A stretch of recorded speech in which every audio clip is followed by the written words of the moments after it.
The day glory almost turned to tragedy. On a bright December morning on one of Nigeria's busiest highways, a collision shattered more than just metal. British heavyweight boxing star Anthony Joshua, fresh off a major career victory, walked away with minor injuries. But two others did not. Just days after a triumphant win in Miami, where he re-established himself as one of the sport's elite, Joshua was in his ancestral homeland, Nigeria, traveling on the Lagos-Ibadan Expressway, a route teeming with holiday traffic and stories in itself. In a heartbeat, celebration met calamity. Inside the SUV with him were friends or associates, people who shared time and trust with him. In an instant, a routine journey became a scene of loss. The vehicle collided with a stationary truck.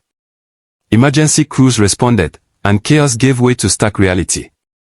2 men inside the vehicle were killed at the scene. Others were fortunate enough to walk away with injuries, including Joshua himself, who was described by police as only lightly hurt and taken to hospital.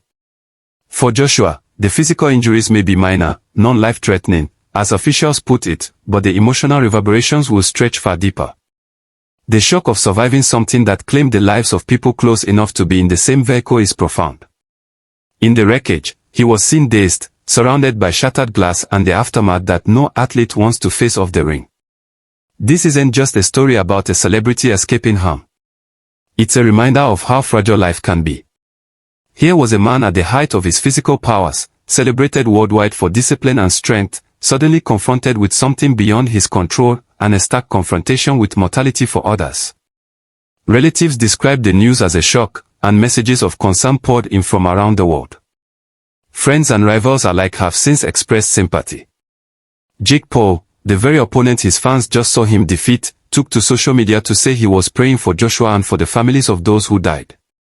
Perhaps most haunting is the contrast, a life defined by battles in the ring, where every punch thrown is calculated and controlled, undone on an ordinary road, under circumstances as ordinary, and as unpredictable, as speed, traffic, or a moment's misfortune. In the days that follow, the boxing world and the wider public will undoubtedly ask what this means for Joshua's next fight, his future plans, and even his psychological rebound. But for now, the focus has shifted from belts and bouts to loss, survival, and the fragile heartbeat of life itself.